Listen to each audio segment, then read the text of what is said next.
In this video, I spend a few days shooting with two very different Canon telephoto lenses. Hi, Paul here from Photo Genius. Welcome to my channel where I post regular photography tutorials where I share tips and tricks and do occasional gear reviews as well, just like this one. If you're new to the channel and you want to learn how to get more from your digital camera, please consider subscribing.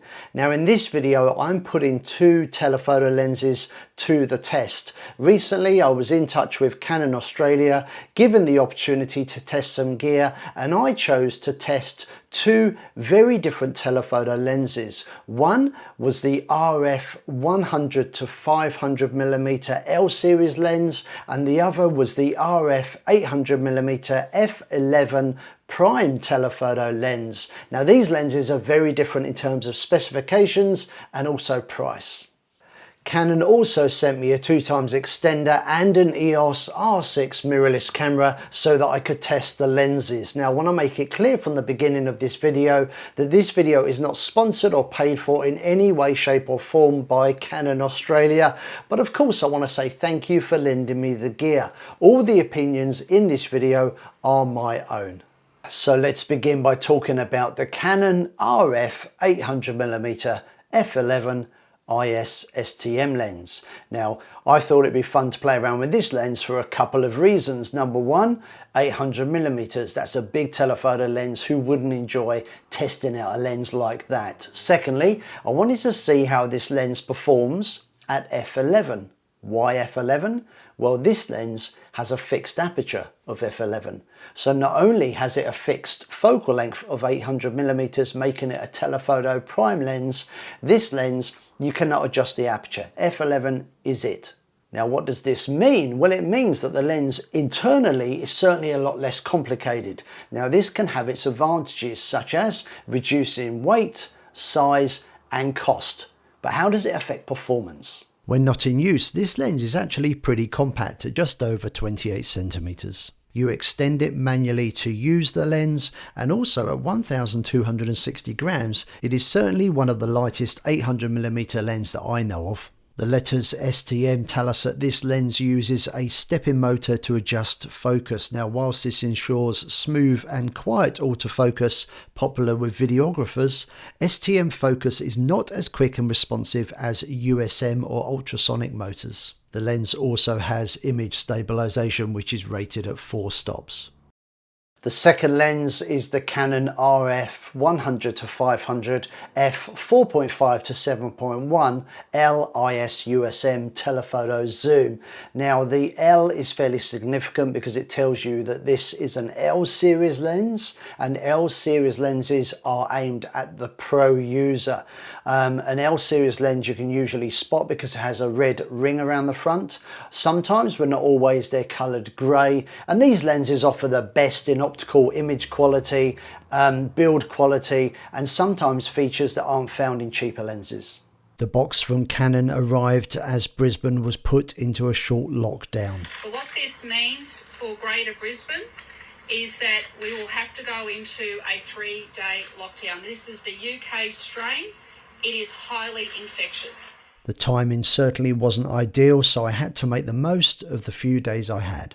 This first image was taken in the evening using the 800mm telephoto lens. The aperture at f11. I've set the shutter speed at 1/800th of a second, and I've had to bump up the ISO to 800 to make up for the fact that f11 is an aperture that is restricting the light passing through the lens. Up early the next morning and looking out from the rear of the house, we have the moon, but we also have some planes heading out from Brisbane Airport. This is a distance of around about 6 kilometres. These shots were taken with the RF 100-500 set at the maximum focal length of 500mm. Now I was really hoping to get one of the planes crossing the moon, but it wasn't happening. This is the closest I could get. So for day 2 of the lockdown, and with exercise both allowed and encouraged, I grabbed my camera bag and went for a walk down by the local bay to take some images. Bayside locals out fishing and enjoying the winter sunshine, all shot with the 800mm telephoto lens. Now, tracking a moving subject with such an extreme long focal length can be tricky, but with perseverance, these seagull shots turned out okay. Day 3 of lockdown, and the 800mm telephoto struggled to focus on these pelicans gliding over the water, but once focus was locked on, the results were fantastic. So the short 3-day lockdown was finally over, which meant I could get out and really put these lenses through their paces. Now, I wanted to test them on moving subjects, and it was a bit of a grey and overcast and windy day, but that actually wasn't a bad thing because the subject I chose were windsurfers, and of course they love a windy day. This clip, shot using the R6, illustrates just how hard it is to track a moving subject using a long telephoto lens. The 800mm f11 is of course great for getting close to the action, but unfortunately the STM motor inside the lens can be a bit sluggish, and this means it sometimes struggles to focus. Switching the lens for the 100 to 500mm L lens, and this makes a huge difference with the ultrasonic motor and image stabilization, helping me to nail a number of really great sharp action shots. So the next day I thought I'd test the L series 100 to 500 lens out on a nighttime football game. Now the pitch is lit solely by floodlights, and with an aperture range of f4.5 to 7.1 not being ideal for low light sports photography, I have the ISO on the Canon R6 cranked up to 12,800. Now, of course, at that level there is a lot of digital noise, but still very impressive results. This, of course, is one of the benefits of a full frame sensor camera coupled with a professional L series lens. So after a 3-day lockdown, one windy overcast day, I had a couple of days left to play with the lenses and test them out properly, and I wanted to try and do some wildlife and maybe landscape photography, nature, that kind of thing. But unfortunately it wasn't really to be, because we then had some of the wettest weather that we'd seen in Brisbane for absolutely months. A local bird hide offered shelter from the rain and seemed like a really good idea at the time, but the conditions were absolutely appalling. All I got was this shot of a common magpie. It's a nice sharp image, and this was taken with the 100 to 500mm telephoto. So now I want to share my thoughts on using the RF 800mm f11 telephoto lens.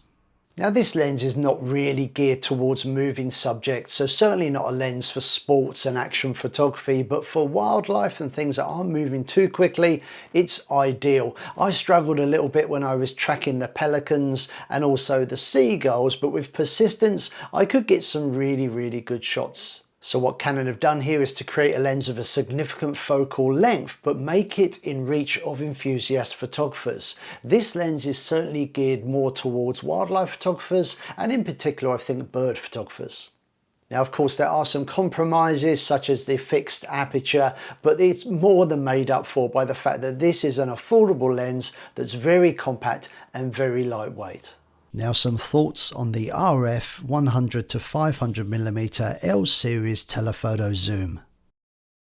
Now, unlike the 800mm lens, which is a fixed focal length, this of course is a telephoto zoom lens, which makes it a lot more flexible. Again, it's designed specifically for the Canon mirrorless system, and this is an L series lens at a professional price.